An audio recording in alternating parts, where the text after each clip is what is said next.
Fala, povo, de volta com o nosso Antenado Podcast, mais uma entrevista, um bate-papo bem legal, e dessa vez eu vou conversar com um coleguinha e escritor, e famoso, tá? Ó, você abria a Veja, Folha de São Paulo, você abria a BBC, tava em todo lugar, o Globo, tava em todo lugar o livro dele, né? Só sei que foi assim.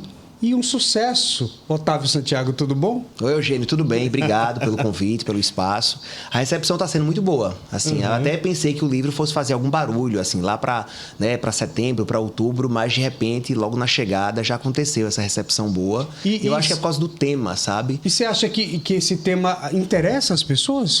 Porque até, para quem não conhece o livro, ele fala sobre o preconceito contra o nordestino, não é isso? Sim. Eu acho que tem a ver com esse levante que a população nordestina tem feito nos últimos anos, exatamente para tentar reposicionar o Nordeste e o nordestino nesse imaginário nacional, né? A gente vem sendo colocado no último século num espaço menor, num espaço subalterno, e a gente não aceita mais esse lugar, né? Esse engessamento, né? Sobre as nossas narrativas, sobre o nosso passado, presente e futuro, sobre as oportunidades que a gente pode ter, porque, enfim, esse preconceito ele gera atos discriminatórios que são impeditivos de espaços na sociedade, no mercado de trabalho, até acadêmicos, e aí eu trago uma investigação sobre qual é a origem disso, quais interesses foram atendidos com essa ideia falsa do Nordeste, e ao trazer isso a gente joga luz no tema, fazendo com que o que parece disfarçado, muitas vezes até assim uma frase inocente, dada como inocente, do tipo, você não parece nordestino, olha, você é muito competente apesar de ser do Nordeste, o que é que tem por trás disso, né? Agora, e quais interesses são atendidos na manutenção desses estereótipos? Sim. Agora, curioso que essas frases que ele usou aconteceram exatamente com você, né? Ele não parece nordestino. Tem uma cara pro nordestino, é isso, né? Foi isso que você pensou? Aparentemente, para muitos brasileiros existe uma cara única, né? E isso não é novidade, assim, o próprio cinema já criticava isso nos anos 70. Tem um filme chamado O Homem que Virou Suco, né? Que aí eles colocam José Dumont para fazer dois personagens, Deraldo e Severino. E aí, em um dado momento, exatamente o mesmo ator fazendo os dois personagens, porque a trama se desenrola no sentido de São Paulo não consegue distinguir duas pessoas que são do Nordeste, porque alagoano, paraibano, não importa. É tudo a mesma coisa. Isso é um diálogo do livro, do filme. E era uma crítica até ao que a televisão fazia em relação à ideia falsa daquele nordestino de folhetim que nos persegue até hoje.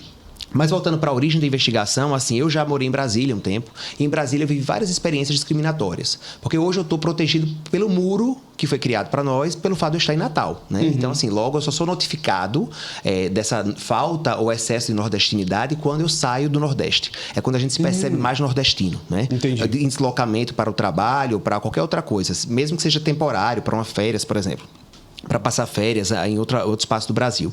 E aí, em Brasília, aconteceram frases do tipo assim, olha, você até que cumpre prazo, né? Uma surpresa para alguém do Nordeste. Nossa! Então, e aí, assim, em linhas gerais, essa era uma recorrência, né? Que aí isso ficou armazenado ali numa pasta na minha cabeça. E aí, anos depois, ouvindo muitos familiares, amigos, colegas que passavam por experiências parecidas, eu vou à universidade para fazer um doutoramento. Tenho até uma ideia de tese, que era uma ideia que muito ligada ao universo político, mas na hora da submissão do projeto, de eu realmente fechar, bater o martelo, eu vou lá emitir uma passagem no trem para uma senhora que estava desajeitada na máquina, e aí eu fui lá prestar esse serviço no sentido de essa ajuda mesmo para ela poder conseguir ir para o destino dela, e ela fica muito surpresa, porque diz, olha, você mexendo tão bem nessa máquina sendo do Nordeste, nem parece que você é nordestino. Uau. E eu fiquei, nossa, peraí, isso aqui não aconteceu hoje à toa, né? Não e aí é só a cara, não basta até a cara. A capacidade... Claro, intelectual, né? E olha que existia uma questão geracional, porque eu era um jovem, assim eu era na época, né? Isso são poucos anos atrás, mas eu vou colocar na conta que a jovialidade já me acompanhava. Quer dizer, a gente substituiu isso, a gente não é mais jovem, a gente é jovial, né? Boa. E aí, por uma questão geracional, ela podia ter dito, ótimo, tá, resolveu e pronto. Mas não bastava agradecer, tinha que dar esse atestado que a gente recebe de pouca ou de alta nordestinidade. E aí, quando eu fui para a universidade, eu disse, olha, eu vou investigar esse tema. Existia uma professora que era muito fera em estereótipos, assim, uma autoridade no tema mesmo, que abraçou também a ideia, e dessa investigação virou a tese, né? E depois o livro, só sei que foi assim, A Trama do Preconceito contra o Povo do Nordeste, exatamente exatamente apresentando para a sociedade numa linguagem mais fácil, longe daqueles vícios acadêmicos e daquela estruturação que a gente sabe que uma tese pode ser um pouco puxada para a compreensão imediata de todos, porque a gente queria um livro que fosse fácil, que servisse quase como um manual, para as pessoas entenderem o que é que está por trás de cada frase. É muito interessante esse título do livro, porque é uma frase que a gente celebra do Alto da Compadecida, que é uma grande obra do Nordeste de Ariano Suassuna, daquele universo, mas ao mesmo tempo é uma frase que ela diz muito e não diz nada, que é mais ou menos isso. Eu imagino, estou tentando interpretar, tá? Me corrija se estiver errado, que você tocou autor, gente, desculpa. Só sei que foi assim, é isso que está posto, existe isso e a gente nem sabe como isso aconteceu, é mais ou menos isso? Super, você acertou em cheio, assim, são duas questões aí, realmente. A primeira é essa, a pergunta mesmo que eu fazia, assim, gente, como é que começou isso? Que ideia é essa? Que falsa ideia é essa que nos aprisiona nesse lugar pequeno, né? E as pessoas não sabiam responder. Até indicavam, olha, eu acho que fulano já escreveu sobre isso, tem o cicrano também que tem algum material sobre esse assunto, mas não me parecia um conhecimento difundido. Me parecia, assim, que as pessoas leram esse material, viram que existia uma resposta lá, mas a resposta não estava na ponta da língua delas. E aí não conseguiam nem repassar para mim qual seria essa resposta, né? Eu comecei a ler sobre o assunto e tal, e vi que realmente outras pessoas olharam para esse tema, mas eu queria algo que fosse assim muito fácil de compreensão, porque eu acho que para o enfrentamento do preconceito, só a informação.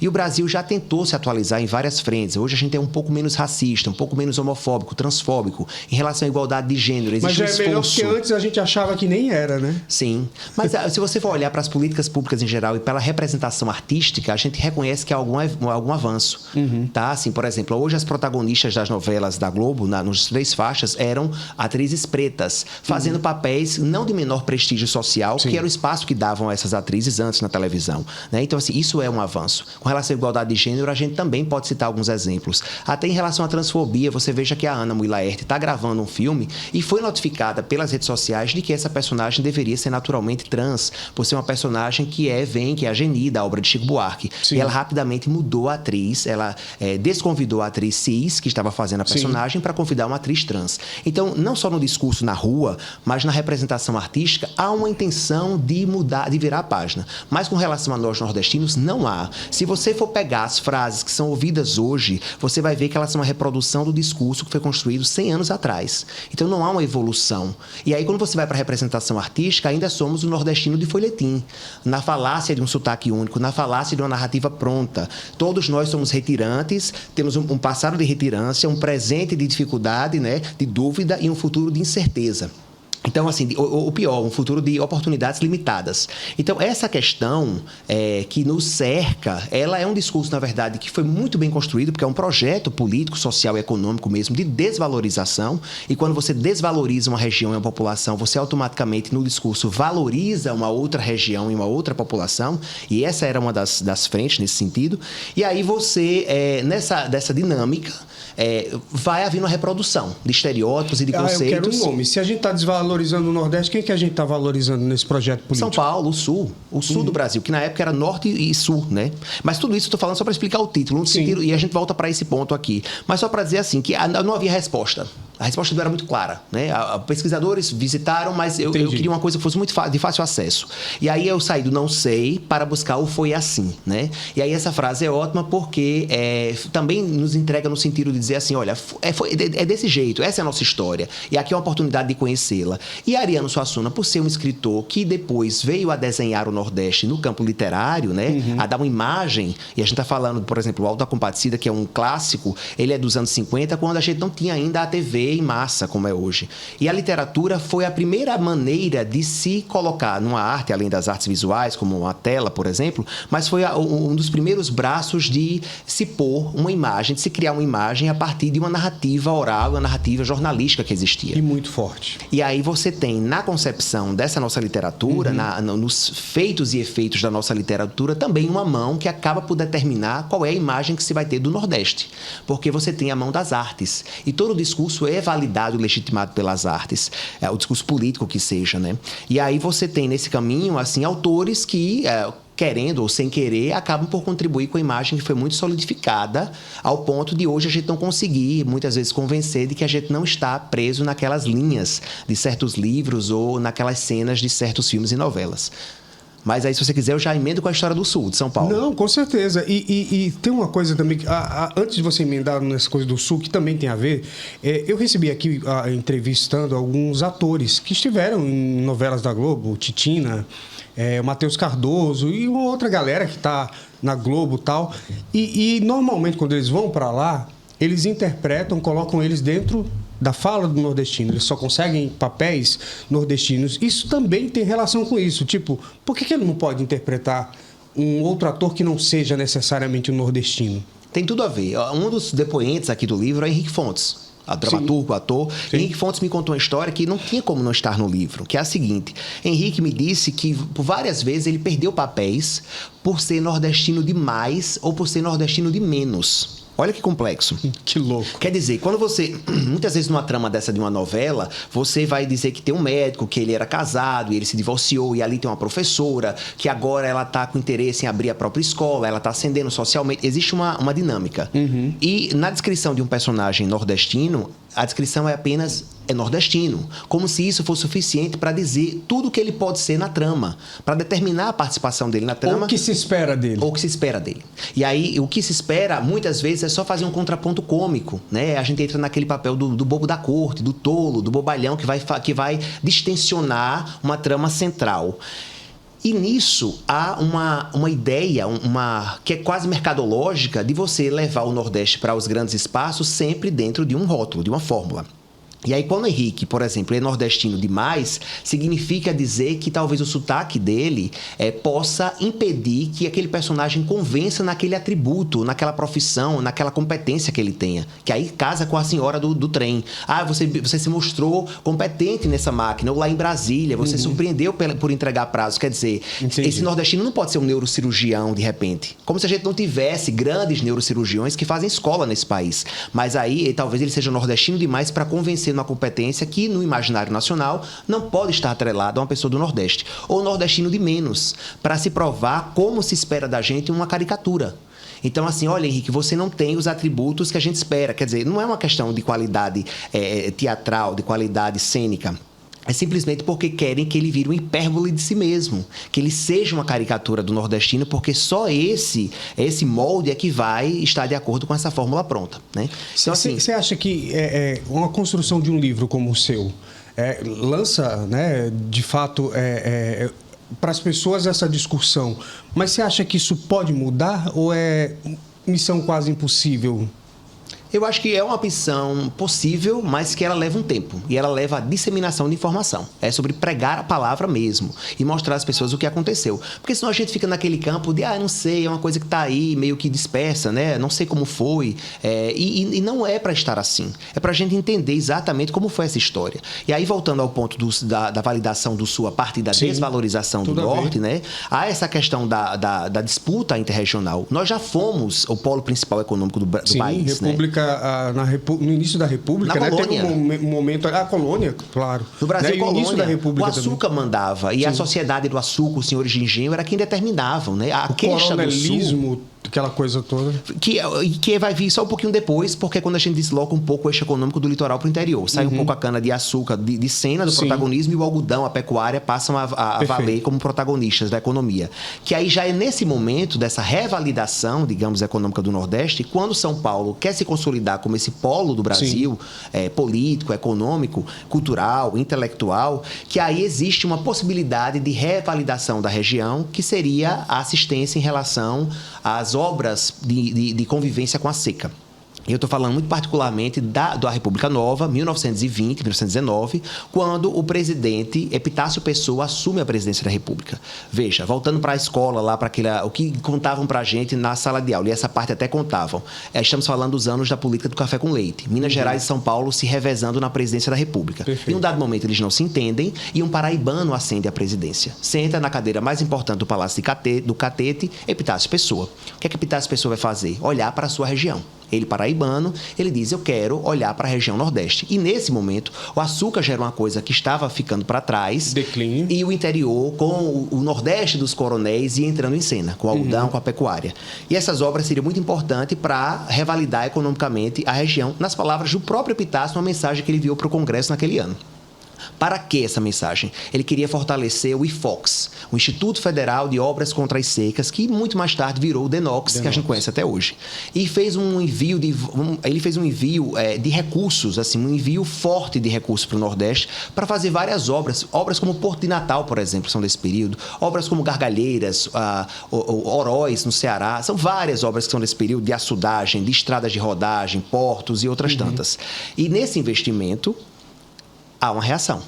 A partir desse investimento que é feito por Epitácio Pessoa, há uma reação, no sentido de o que é que está sendo feito? Por que esse recurso que era nosso está indo agora para esse novo espaço geográfico? E por que eu chamo de novo espaço geográfico? Porque na hora que ele delimita, na hora que ele envia esses recursos, ele também delimita uma porção do norte e passa a chamá-la de Nordeste. É quando a palavra Nordeste ganha a burocracia estatal, que antes era um grande norte e antes era um grande sul. Claro, a história do Brasil tem várias subdivisões desde o tempo da colônia, mas nesse Brasil mais contemporâneo, dos últimos 100 e poucos anos, é o momento em que o Nordeste ganha os papéis no sentido de, olha, dentro do norte agora existe uma fatia menor chamada Nordeste.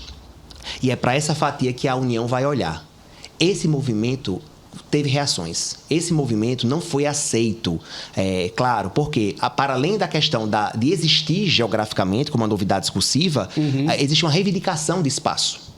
Porque o Nordeste voltava à cena, mas voltava à cena agora sentando na janela e recebendo atenção governamental. Perfeito. E o Sul não deixou isso, não permitiu que isso passasse incólume. E, para além disso, também era um momento, e claro, as obras aconteciam exatamente porque as secas estavam em reincidência, e dessas secas reincidentes havia um deslocamento de mão de obra do Nordeste para São Paulo, né, para o eixo sul do Brasil.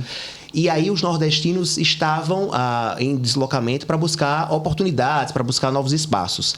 Além da existência discursiva do Nordeste, além da reivindicação por novos recursos, né, e dessa intervenção de Epitácio Pessoa, agora também havia trabalhadores nordestinos no centro de São Paulo em busca de oportunidades. E aí isso contrariava um outro projeto muito maior de Brasil, que era o projeto de branquear a população brasileira. Porque para os olhos do Sul, e aí desde os tempos de Euclides da Cunha, quando ele vai para o interior da Bahia reportar Canudos e nos entrega os sertões, o que está posto, a narrativa que existe no Sul, é que as pessoas que habitam essa tal região norte, até então norte, eram pessoas excessivamente miscigenadas, pessoas que não honraram os antepassados europeus, as origens batávicas. São pessoas que são considerados brasileiros menores, brasileiros de uma raça inferior e que, portanto, são indignos de qualquer atenção, seja ela lá no Nordeste, a partir da mão do governo, ou seja aqui mesmo em São Paulo. Então, veja que no final das contas, havia muitos sentimentos enraizados. Eles queriam os imigrantes da Itália, né? Isso, era o Brasil que importava mão de obra europeia, mão de obra branca, católica, italiana, espanhola. Quem são os primeiros nordestinos a chegar a São Paulo? São os baianos. E muitos deles eram pretos. Até hoje lá se fala assim, quando você é do Nordeste, é baiano. Em São Paulo. E se faz uma besteira, fez uma baianada. Em São Paulo. No Rio, no Rio já é Paraíba. Mas isso tem a ver com esses fluxos migratórios. Eu fui jornalista do Rio, apresentador, aí o povo falava assim, ó, Paraíba. Perfeitamente, isso eu explico no livro. Deixa eu falar, vocês estudaram geografia, não? Tem 9 estados lá.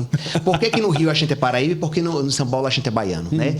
Há uma explicação no livro, exatamente porque os fluxos migratórios, eles acompanharam essa ideia, essa origem e acabaram criando essa falsa ideia de que toda essa mão de obra nordestina presente ali tinha essa origem específica. E que é um termo que, por mais que pareça um gentílico, inocente, ele é usado com a intenção de depreciar. Né? Então, veja, o Brasil agora, o Sul agora tem que conviver com um tal Nordeste. Um tal Nordeste que reivindicava recursos que eles entendiam como deles. E aí essa mão de obra nordestina dentro de São Paulo querendo espaço, um espaço que o próprio governo financiava para ser de italianos, de alemães, de espanhóis. Então, a gente contrariou. O Nordeste e o nordestino, no imaginário nacional, nascem da contrariedade, no sentido de mexer com o que estava posto e projetado para o país. E ao fazer isso, há uma reação. E é uma reação discursiva, uma reação que é uma campanha, na verdade, depreciativa com relação à região e à sua população. E quando a gente vai analisar o que acontece hoje ainda, aquilo que eu falei de cruzar 100 anos de história, quando você analisa o que se ouve hoje, ainda é exatamente as frases dessa campanha depreciativa que aconteceu ali nos anos 20. Agora, você acredita que isso era feito com essa intencionalidade ou foi algo orgânico? muito difícil contrariar a tese de que não foi intencional. E aí o livro ele traz documentos para respaldar isso. Dá para identificar onde surgiu essa intencionalidade? Eu vou lhe dar tipo, um parâmetro. Pessoas, sim, claro. Existe projeto. uma série muito específica que é muito forte e que eu trabalho muito no livro, até porque como a minha tese era em jornalismo, eu quis analisar material jornalístico. Sim. E aí tem uma série que é Impressões do Nordeste, que acontece pelo Estado de São Paulo, o jornal, o Estadão, né, em 1923.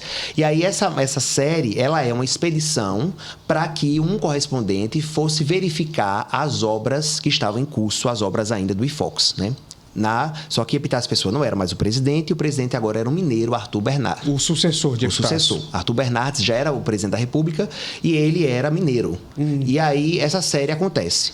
É quando você vai ver, logo de cara, a série ela é financiada pela Sociedade Rural Brasileira, que representava, no seu estatuto, os interesses do café. Certo? E aí, falando em café, a gente está falando de São Paulo, da porção sul. Rio de Janeiro também tinha a porção, meio Paraná. Que aí a volta da República Café com Leite. Sim. E aí, a própria série não esconde dizer que a expedição tinha sido um pedido e contava com apoio e com todo o patrocínio do presidente da República, Arthur Bernardes, que é um mineiro. E aí você tem essa série que na verdade, você já tem 2 indicativos, 3, porque o próprio jornal Estado de São Paulo tinha o seu interesse no assunto, né? Você tinha aí a Sociedade Rural Brasileira, que estava por trás no sentido de patrocinar e que era declaradamente uma entidade pró-café, ou seja, pró-sul. E você tem o terceiro elemento aí, que seria a presença, né? Na verdade, não é nem a presença no texto, mas assim, a descrição de que tudo aquilo tinha partido de uma ideia do presidente Arthur Bernardes de fazer com que o Brasil conhecesse o que estava acontecendo naquela porção do Brasil, naquela porção do país, às custas do erário nacional. São linhas e mais linhas da mais pura depreciação, tanto contra o Nordeste, tanto contra o nordestino. Não há nenhum passeio pelo Nordeste urbano, nenhum passeio pelo Nordeste rural que vive em prosperidade. E a gente sabe que a questão da seca é cíclica e ela não é uma redução do que nós somos ou podemos fazer, né, no campo, no interior. Não há nenhuma menção a nenhum feito intelectual ou científico do Nordeste, nenhuma menção a nada cultural que o Nordeste seja capaz de entregar. Na verdade, assim, uma grande explicação em vários dias, é uma série de artigos, e aí é um volume imenso de material, mostrando que não faz sentido a União enviar recursos para o Nordeste. Pela questão regional, né, pelo espaço mesmo, que não seria razoável, e sobretudo pela população. Colocando essa população como indigna de qualquer atenção, ao ponto de dizer que essa população ela não deveria nem se reproduzir. São trechos, eu não estou fazendo ilação, não é uma questão de entrelinhas. Isso no jornal. Isso está posto no jornal. Recomendando, no jornal Estadão, né, que sobrevive até hoje. Jornal Estadão, que curiosamente foi o único que não deu nenhuma nota sobre o livro. Até aqui. Mas pode ser que agora venha uma negativa, né? Mas... E você traz isso para o livro? Tudo. Então por isso que tudo documentado. Então, por isso mas vários veículos que estão citados no livro, fizeram a divulgação do livro. A Folha de São Paulo também está citada aqui.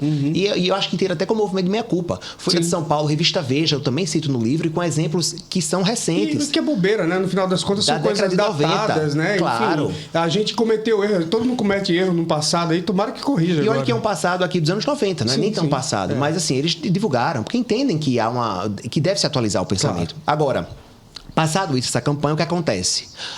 Como vocês estão vendo, não temos condições de enviar esses recursos. Então, vamos acabar com a Caixa das Secas, o IFOX fica com 0 recursos. Esses recursos agora vão para, deixa eu pensar, faça 2 apostas para onde foram usar. São Paulo e Minas Gerais. E aí, quem é que nos traz essa informação? Eloy de Souza, nosso conterrâneo, que era senador da República na época e acompanhou tudo de perto. E no livro de memórias de Eloy, feito aqui no Rio Grande do Norte, ele tem esse espólio da seca, ele tem os números para onde foi cada volume de recursos que antes estava destinado àquela região. Então são esses documentos que eu reúno para mostrar o que isso era um projeto. E aí o resultado dessas escolhas acabam, enfim, economicamente caracterizando as diferenças que a gente tem nessas regiões. As desigualdades regionais, né? Absolutamente. Hoje você tem a Fierne lá, é como se fosse... A FEMIG lá que você falou. A Fiesp. Perdão, a Fiesp. Lá em São Paulo acaba representando, porque hoje não tem mais Minas Gerais, é só São Paulo. Olha, veja só que situação essa nossa. O discurso não vale a pena investir lá. não vale a pena empregá-los aqui, porque essa campanha também era difamatória com relação à mão de obra, para dizer assim, empregue o europeu e não o nordestino. Ao ponto, inclusive, de dos artigos dizer que para nos salvar era preciso a injeção de sangue europeu. Isso tudo entre aspas. Nossa. E essa injeção, claro, não era aplicar uma injeção, era dizer, promover um neocolonialismo, assim, que houvesse ali a presença étnica, a presença genética europeia para, de repente, haver esse melhoramento dessa suposta raça nordestina que está posta lá nos artigos. E aí você tem esse Nordeste que, na cabeça, nesse pensamento sulista, ele é menor, ele é indigno, essa população ela não pode ser assistida, porque não precisa ser assistida, porque não vale a pena. E aí entra em cena um discurso muito perigoso, que é o tal discurso da indústria da seca, que vai dizer que toda e qualquer ação para a convivência com a seca ela é permeada por corrupção. E a gente sabe, assim, que... Otávio, você está dizendo que não existe corrupção nesse processo? Não. Existe em vários processos. Em vários outros. E aí, durante muito tempo, a administração pública no Nordeste foi tratada como piada, como uma coisa quase que... como uma palhaçada, como uma coisa não séria. E isso a gente tem que entender que, claro, a gente faz as nossas críticas aqui, tem que ser feitas, mas o quanto isso foi conveniente para abastecer um discurso de não envio, de não prestígio dessa nossa região e para que essa elite política nossa não pudesse mais ocupar um espaço de poder no tabuleiro de poder a nível de Brasil. E aí você não manda porque não vale a pena, não manda porque a população é indigna, e há um discurso de indústria da seca dizendo assim, não manda porque eles não têm condição de administrar, eles administram mal. Inclusive há textos que eu trago aqui mostrando que diziam assim, quem sabe administrar somos nós, o dinheiro tem que ficar aqui, eles não têm condições de administrar. E aí você também não assiste essa população lá, porque se a gente vai, a gente não é bem-vindo. Né? Era essa a ideia no começo do século XX, porque a gente é miscigenado, quer dizer... Veja como esse discurso ele é todo redondo para favorecer uma porção do Brasil e para desfavorecer outra porção do Brasil. E para criar uma dualidade que é quem pode ter acesso às benesses e aos privilégios está no Sul e lá no Norte, agora Nordeste, esses sim são condenados a não ter esse espaço, a esse acesso. E aí você cria uma estrutura social deixando muito claro em que lado estão os privilégios. Sim. E é uma narrativa que se mantém e atravessa um século porque ela ainda é muito conveniente. Ela é o que valida hoje o discurso de se há duas pessoas disputando uma vaga no mercado de trabalho, logo o sulista tem essa preferência porque ele é do Sul, porque ele é do Brasil civilizado, ele é do Brasil que dá certo. São Paulo ergueu o próprio busto para se notabilizar dentro de um país que precisava discursivamente eleger o seu herói e seu anti-herói. O herói era o bandeirante paulista, o anti-herói era o retirante nordestino. Isso é uma narrativa que foi posta e que se mantém até hoje. Aí quando você vai para as artes da atualidade, a própria Ana Mulaert, mais uma vez, nos entrega Que Horas Ela Volta, que é um filme super querido, que tem Regina Casé como a empregada Val, que mora e trabalha numa casa em São Paulo, né? Dentro de uma casa bem burguesa, paulistana, e que envia esse dinheiro para a família em Pernambuco. E aí a filha dela, Jéssica, vai a São Paulo encontrar a mãe, mas não somente. Ela vai prestar vestibular para arquitetura numa das universidades mais concorridas do Brasil. Eu acho que eu lembrei agora essa história. Então, nós somos a geração de Jéssica. Nós somos a geração que chega em São Paulo com diplomas, se não me engano, a filha da família não consegue passar o filho, né? E ela passa. E assim, isso vai incomodando essa burguesia. É um filme que consegue ilustrar muito bem onde estamos hoje. Que é resultado, a gente tem, vou ter que falar o nome, o presidente Lula e as políticas que vieram, né? Dando oportunidade para filhos de trabalhadores entrarem na faculdade. Isso é fato, né? E isso mudou um pouco a cara do Brasil. Hoje a gente já vê uma população mais consciente dessas pessoas tendo acesso aí a melhoria, a mudança de vida mesmo. E quem reclama dessas políticas? É a família de Fabinho, que está lá na casa, no Morumbi, em São Paulo, e que não aceita que a filha da empregada agora possa ser a patroa. Sim. É essa possibilidade de ascensão, de mobilidade social que incomoda tanto. E aí, o que é que o nordestino quer hoje? E pode fazer isso? É reivindicar esse novo espaço, esse novo olhar. Nós somos a geração de Jéssica, que chega cheio de diploma, muito bem estudado. E aí que a gente consegue agora não mais ocupar aquele espaço de menor prestígio social, né? E aí, tem até uma coisa interessante. E um professor no Paraná que começou a dar aula, um professor nordestino começou a dar aula no Paraná, e um aluno pediu licença. Disse: professor, não vou ficar na sua aula, porque eu só admito o seu sotaque na cozinha da minha casa ou na portaria do meu prédio. Está aqui no livro esse relato. Veja, como isso as coisas dialogam, assim, eu não aceito a sua presença fora da cozinha da minha casa ou na portaria do meu prédio. Quer dizer, ele não aceitava ter um professor, doutor, do Nordeste. ensinando a ele o que é que ele deveria fazer ou conhecer sobre aquela especialidade, aquela academia que ele estava lá envolvido. Essa posição do professor nordestino, a posição da arquiteta Jéssica, isso ainda gera um incômodo. Então, a superação da gente, até voltando àquela pergunta que você fez há um tempo, assim, essa superação nossa desse quadro, ele só vai existir com informação. Por quê? Porque muitas vezes a gente, ao enfrentar esse preconceito, a gente quer pegar essa seta negativa que é enviada para nós e reverter num discurso supostamente positivo, como se isso fosse mudar a história que acontece aqui. Por exemplo, eu sou nordestino mesmo, com muito orgulho. Oxe, eu sou cabra da peste. Calma. Você não precisa recorrer aos estereótipos para se defender deles. Existe tanta coisa sobre nós somos tão plurais, tão diversos, e tanto conhecimento nos envolve e a todo tempo. Interessante, mas de fato é isso que ocorre, né? As pessoas, aí começa, cita não sei o quê, eu sou do Nordeste, de Gonzaga, de Ariano, e só reforça esse estereótipo, como se eu só fosse isso mesmo. Exatamente. Mas e olha como é conveniente a gente não poder ser outra coisa.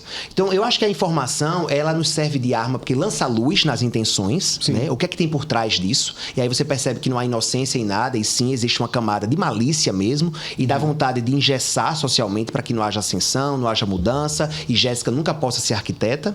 Continue sendo, repita a história da mãe, seja empregada doméstica da casa burguesa paulistana.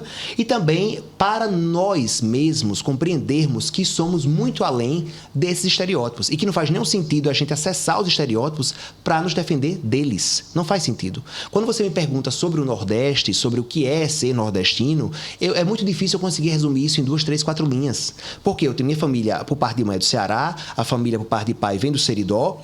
Mas eu sou uma pessoa que foi criada na cidade. Então eu tenho uma visão mais urbana mesmo do Nordeste. Sim. Apesar de ter essas raízes no rural, assim. Mas eu tenho uma visão mais urbana. E aí de acesso pleno ao conhecimento, no sentido de eu sei da minha posição de privilégio, eu estudei em escola particular, isso me proporcionou muitas coisas, mas do acesso que a própria cidade me deu, no sentido de... minha irmã, por exemplo, era bailarina da escola de dança no Teatro Alberto Maranhão. Bailarina clássica. E a minha infância toda com meus pais era de ir ao teatro, prestigiar as apresentações e tal.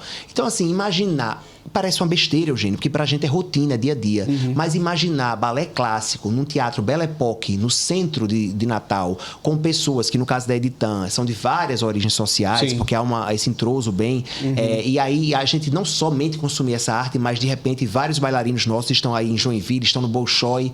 Isso parece, assim, de uma surpresa, é de um caráter, sabe? De contrariar, que pra gente é muito normalizado.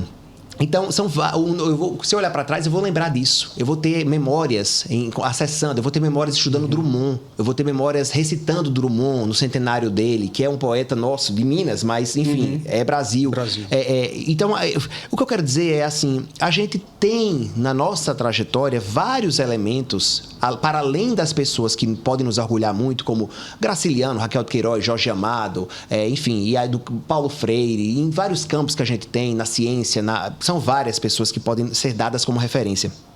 Mas, para além disso, o nosso próprio convívio, a nossa própria história, ela permite que a gente tenha referências muito além das que são colocadas como a definição de nordestinidade. Para se apropriar e para entender que a gente faz parte desse todo, né? E que a gente não é só o nordestino, a gente é o brasileiro, e eles são, e nós somos, e todos somos. Primeiramente brasileiros, né? Porque aí a gente vai ser tratado de igual para igual. Claro, primeiramente brasileiros, mas aí fazendo graça com Dias Gomes, que diria segundamente, terceiramente, né? Segundamente, assim, é entender que talvez a ideia de Nordeste que a gente tenha seja uma ideia limitada e limitante.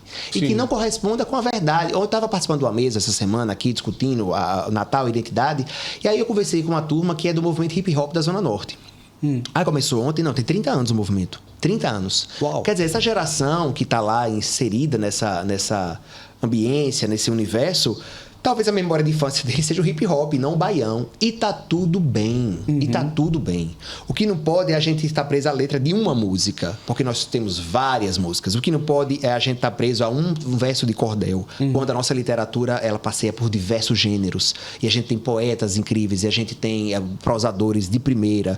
O que não pode é a gente entender que no discurso da defesa, ele vai ter que repetir uma falsa ideia de que somos uma linha só. Essa semana mesmo, Aconteceu uma defesa, eu estou falando essa semana, mas sei que a publicação talvez não acompanhe assim, não tem a ver com essa cronologia, tão temporal. Mas, recentemente, uma jornalista defendeu a gente, se propôs a defender a gente publicamente. A Elizabeth? Sim. Da CNN. Exato. Ela se propôs a defender a gente aos ataques xenofóbicos que a gente recebia. E aí, na hora da defesa, e não é uma pessoa do Nordeste, é bom que se diga isso, porque, enfim, também, talvez fique mais evidente o que a gente faz quando a gente coloque no feito de outra pessoa, que está fora dos nossos muros. E ela vai dizer o seguinte... Que não teria obrigação de... Que não teria obrigação de. E aí ela vai dizer o seguinte, olha, eles trabalham muito. Se você for lá agora no interior, no sol, no rachado, no chão rachado, no sol, você vai ver que eles estão lá com enxada na mão, e não é todo mundo que consegue fazer isso, não. Eugênio, eu sou um trabalhador, você é um trabalhador que trabalha com jornalismo, com conhecimento, com cultura. Quer dizer, essa narrativa que eu quero ver.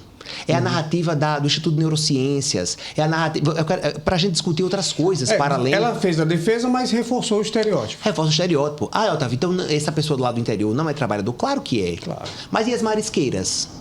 Mas e as pessoas que estão aqui trabalhando na cidade, diversas frentes? E a inteligência nossa, no sentido de inteligência de investigação, policial, pesquisa. A questão de pesquisa, né? Escritores como Otávio Santiago. Eu falo, sabe, universidades. Aí o candidato que vem, qualquer candidato que venha à presidência da República, quer falar só sobre a seca com a gente.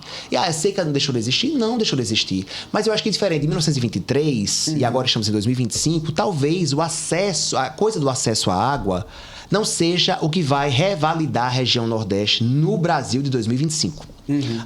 É importante, super importante. Mas naquele momento, há 100 anos, era um fator de revalidação econômica.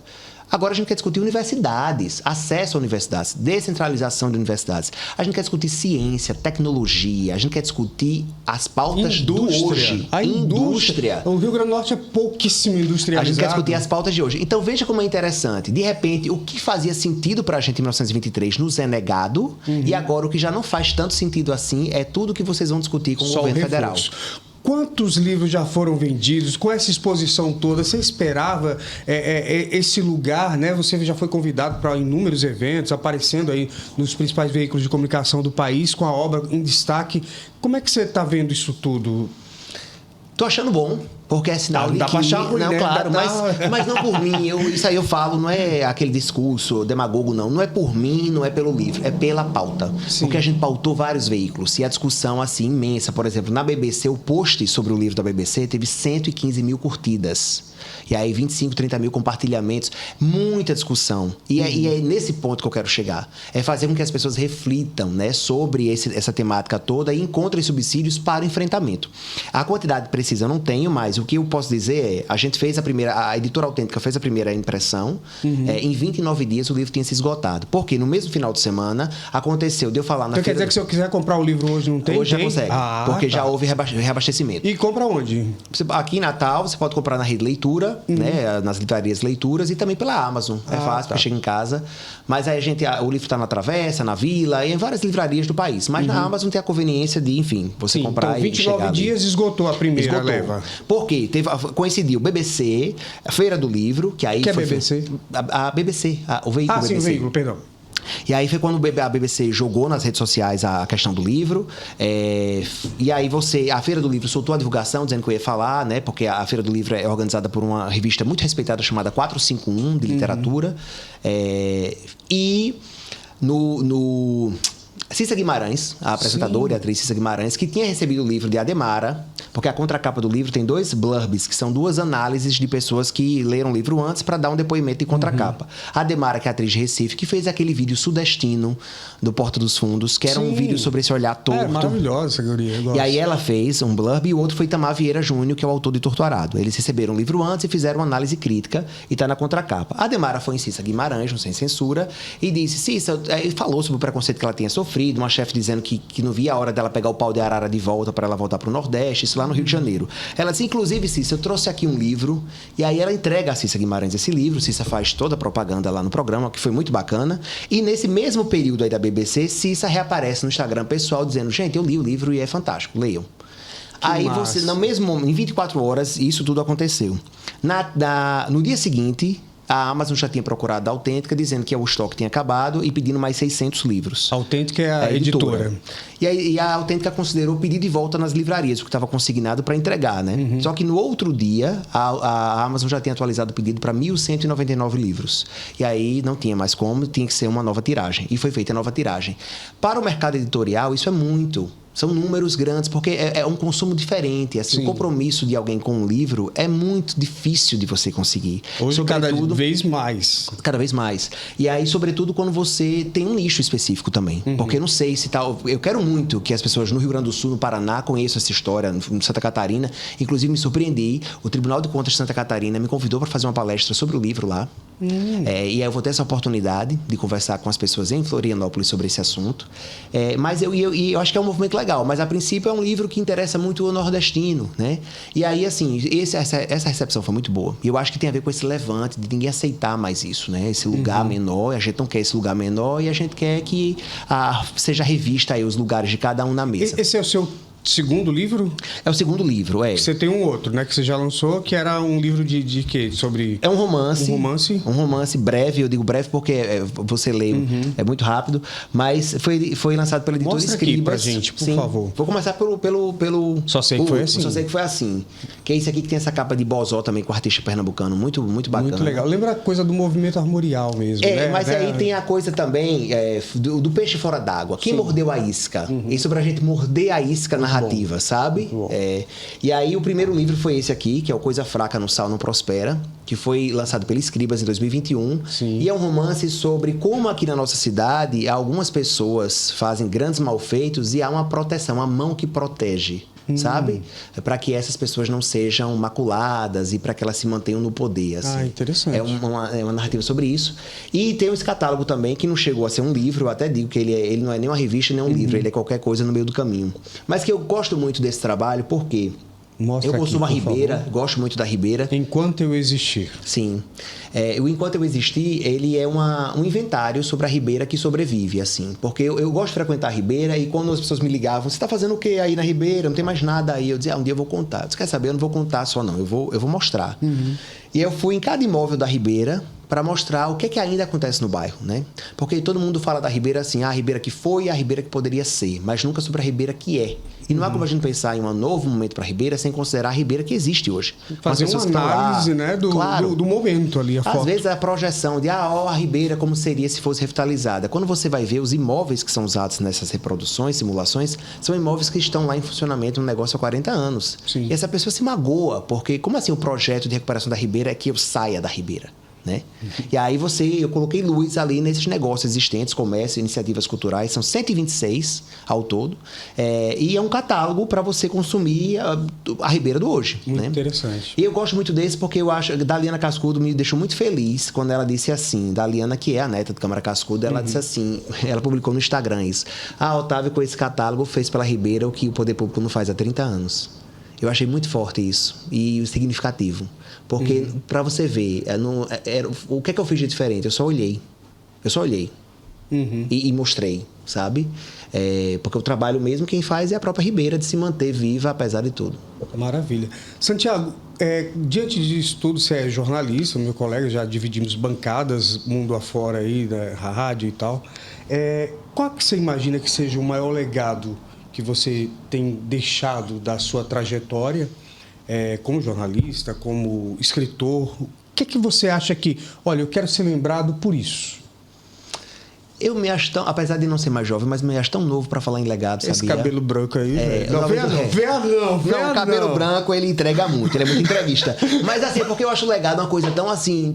Sabe, depois de talvez 30, 40, 50 anos escrevendo... Ou pelo menos que você queira que seja o seu legado. Eu acho que eu tenho uma coisa em mim que é olhar para o que ninguém está olhando.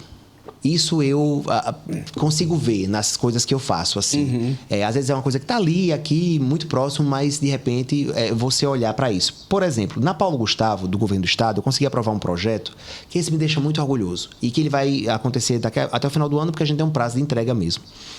O projeto se chama Eu Escreveria Se Soubesse. Eu estou rodando o Estado com mais 2 escritoras e ouvindo pessoas não alfabetizadas para transformar a vida delas em um livro.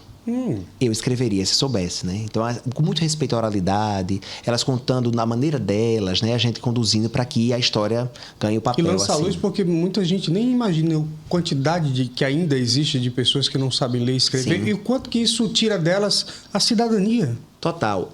Tem uma frase que eu vou antecipar para você, assim, que vai ser a epígrafe do livro. A epígrafe principal, que é aquela frasinha que às vezes a gente coloca logo na folha de entrada do livro, ali na folha de rosto, que uma senhora na comunidade quilombola de Capoeira, aqui em Macaíba, disse o seguinte: eu não tenho inveja de quem tem carro grande. Eu não tenho inveja de quem tem casa boa, cheia de móveis. Eu tenho inveja de quem sabe ler. Nossa. As frases são fortes, a gente se emociona muito no projeto, assim. E eu acho que esse é um projeto muito bonito. E aí, quando você vai ver essa coisa do olhar para esse preconceito, para tentar livrar, né, essa camada posta sobre nós. Olhar para essa ribeira que está invisibilizada. De repente, olhar para a questão da não alfabetização sob a perspectiva de como eles são ótimos contadores de história. Talvez seja isso, assim. O que traça, a linha que vai traçando, o diálogo entre esses trabalhos, seja isso, assim. Olhar para uma coisa que não estão olhando, sabe? E isso vem dessa inquietude que eu tenho de tentar transformar esse entorno nosso em cultura, né? Em literatura. Um autor. Muitos, nossos, assim, inclusive. Agora eu estou com uma missão muito boa. A Antofástica me chamou para fazer os pós-fácios da reedição da obra de Graciliano Ramos. Nossa. Então eu estou, assim, dormindo com Graciliano. Super missão. Até porque Graciliano é um autor gigante e você tem que... Muito já foi dito sobre ele, né? E aí, eu uso a perspectiva da tese, do livro, para poder entregar alguma coisa nova. Porque já são livros muito conhecidos, assim. Hoje mesmo, agora mesmo, estou lendo Angústia, relendo Angústia. Então eu estou acordando e dormindo com Graciliano. Mas eu diria... Eu vou falar da nova geração nossa também, que a gente tem muita gente boa aqui em Natal. Isso precisa ser dito. A gente produz a literatura de primeiríssima qualidade. Olha, Aureliano é um grande nome da nossa literatura aqui. Ele é ilustrador e autor. Então, eu vou criar minha lista dos favoritos com os nossos. Tá. Maria Luísa Chacon, contista de primeira, tá com um livro aí muito bacana, Inútil Corroeu o Osso da Tempestade. Aureliano é de Madame Xanadu e de Reinventando Denise. Vou pegar só a turma nossa aqui. Eu até gosto, eu tenho cascudo na minha... passa por mim. Zila Mamede, adoro Zila lá de trás. Gosto mesmo da poesia de Zila. Mas vou pegar os atuais. Ana Santana, que é poeta e romancista também, maravilhosa. Sim. Bruna Dantas Lobato. Essa escritora, ela é do IFRN. E aí, do IFRN, ela foi para os Estados Unidos com a bolsa. Hoje ela é professora de uma universidade americana. Tradutora, ganhou vários prêmios traduzindo obras brasileiras para os Estados Unidos e lançou agora Horas Azuis, que é um livro dela, o primeiro romance dela pela Companhia das Letras. Maravilhoso o texto, assim, de uma capacidade... E é daqui do Rio Grande do Norte? Daqui de Natal. Nossa, não conhecia. E ela tem uma entrega, ela começa o texto na primeira pessoa, e ela entrega depois na terceira pessoa, fazendo uma alternância de narradores, assim, que é muito bacana, sabe? E é muito difícil narrar na terceira pessoa.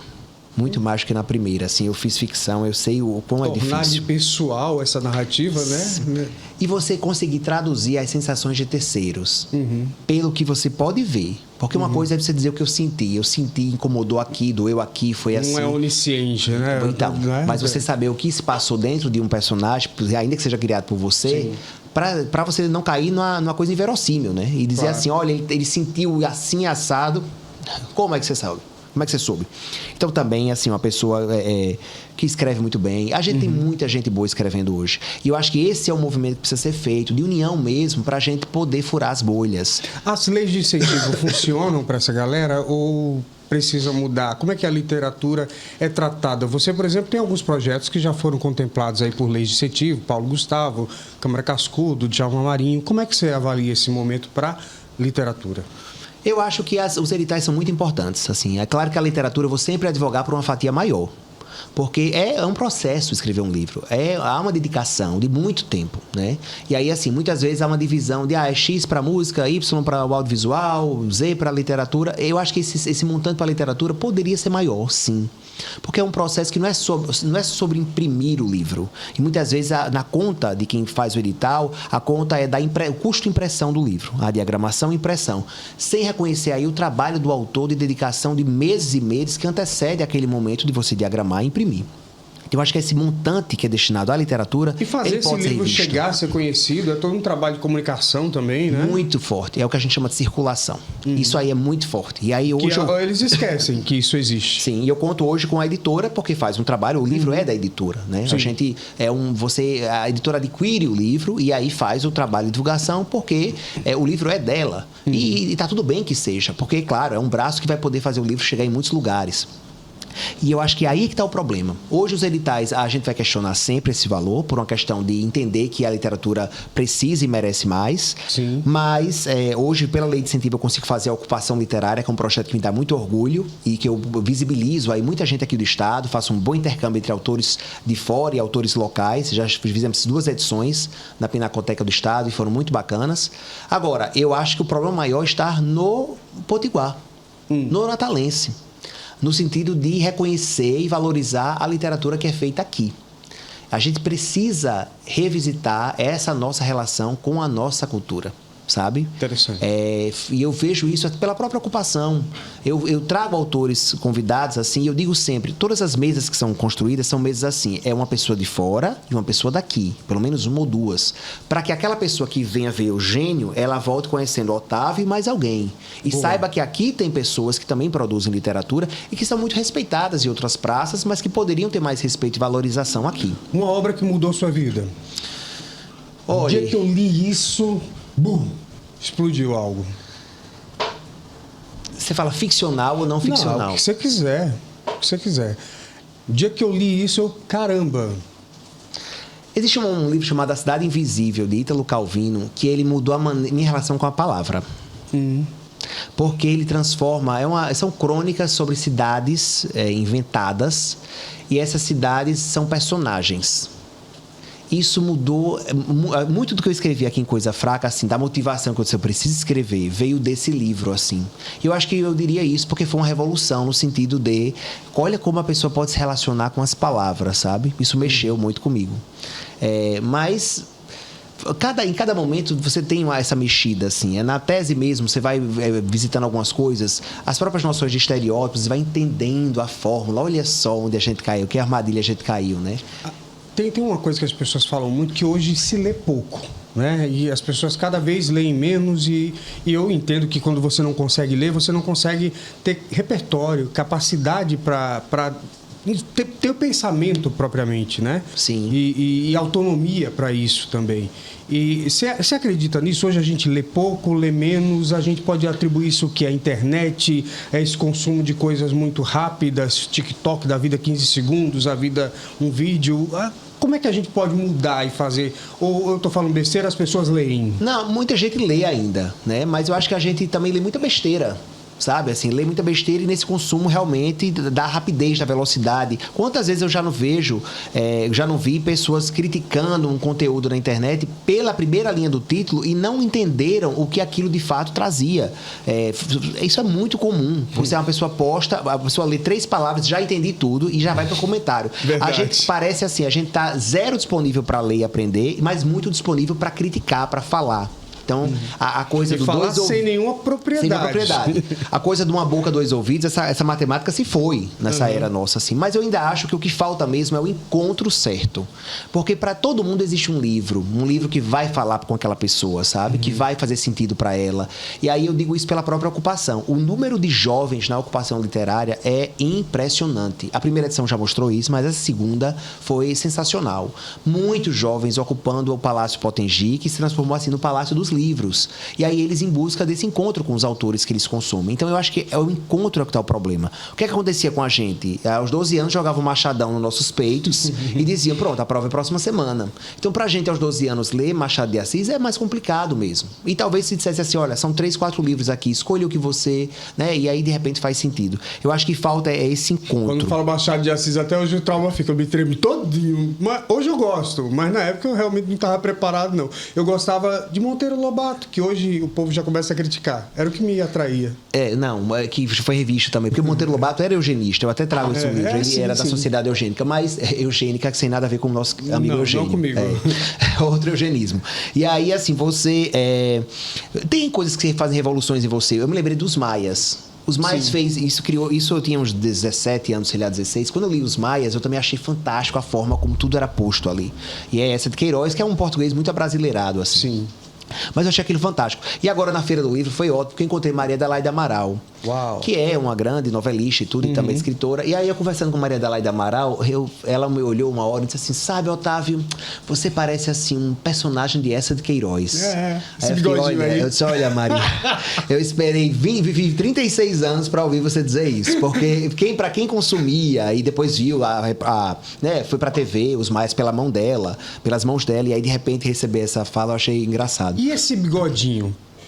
Dá trabalho fazer isso? Como você faz isso? Essa é a pergunta que todo mundo quer saber. Faz tempo que eu quero perguntar. Esse bigode tá sendo super importante, sabe? Porque assim, você precisa também... acabou virando uma marca, né? Acabou virando uma marca, assim. As pessoas Uma já marca reconhecem. visual. Marca visual. Então, por exemplo, quando eu cheguei lá... Então é estratégico esse bigodinho. Não, porque ele não nasceu de estratégia. Ele nasceu de uma... Eu não consegui encontrar um barbeiro há muitos anos. E aí ficava procurando e não conseguia encontrar. E aí ele foi crescendo. E quando eu vi, ele já fazia curva. E aí eu deixei. E daí virou uma marca, assim, porque como você tá nesse processo também de mostrar, de apresentar o livro, Sim. de virar, olha, é isso aqui, o caminho é esse. Aí as pessoas, às vezes, até na feira do livro, por exemplo, aconteceu. Ele ali, olha, ali é o rapaz do livro lá, do Nordeste e tal. E eu sei que não foi pelos meus cabelos brancos. Ou então, talvez tenha sido a combinação do bigode com os cabelos brancos, né? Mas, assim, aí já virou uma coisa identitária mesmo. Quer dizer, eu posso ter esse bigode. Mas o nordestino que eu imagino não tem um bigode assim. Aí, problema de quem internalizou uma ideia errada sobre nós, né? A gente pode ser tanta coisa. Muita coisa. Pode ser, inclusive, enfim, eu acho que a gente pode fazer qualquer coisa porque nada nos é proibido, né?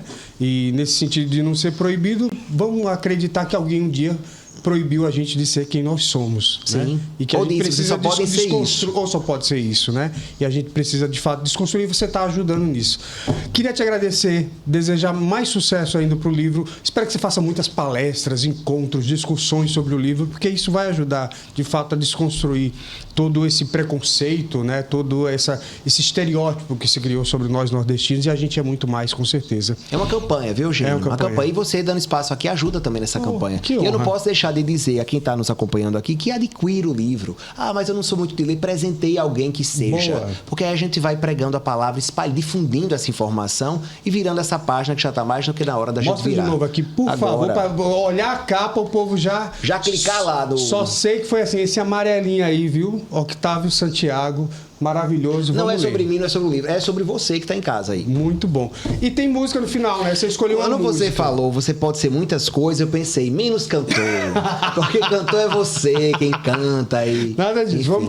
Vamos cantar. Mas, Olha, Otávio, que missão, obrigado, viu? Obrigado aí pela Eu que entrevista. agradeço, Eugênio. Obrigado mesmo. Eu que agradeço pelo espaço. Eu botei a Gal Costa, Divino Maravilhoso, porque é uma música quase que lá em casa virou uma música de guerra. Quando a gente está em um processo de enfrentamento de alguma coisa, a gente bota alto no carro e sai cantando. E essa música é muito marcante, né? Ali na época que Gil e Caetano foram, Sim. né? Exilados, presos mesmo. Primeiro presos. É né? a virada de Gal. A Gal cantava muito pra dentro, na coisa João Gilbertista, da Bossa Nova, e aí nessa hora ela bota pra fora, quase que como uma revolta, assim. Aí eu acho uma boa música de enfrentamento, sabe? Simbora, então. É agora que a conexão cai na internet. Atenção, ao dobrar uma esquina. Você vai comigo, viu? Uma alegria. Atenção, menina. Cadê o cantor? Você que é o cantor. Você vem. Eu sou seu Quantos refrão. anos você tem? Mas tá aí a letra. Atenção. Precisa ter olhos firmes para este sol, para esta escuridão. Atenção, tudo é perigoso. Tudo é divino, maravilhoso. Atenção para o refrão. É preciso estar atento e forte. Não temos tempo de temer a morte. É preciso estar atento e forte. Não temos tempo de temer a morte. E essa música virou um hino, né? Virou um hino. Um hino de resistência. Lá em casa assim, chegou o desafio, a gente enfrenta com essa música aí, tem dado certo. Coisa boa, amigo. Obrigado. Valeu, viu? obrigado a você, Sucesso. abração. E você que está em casa, continue curtindo aqui o nosso Antenado Podcast, compartilha, comenta, faz o que você quiser e compra o livro, tá? E compra o livro. Por favor. Tchau.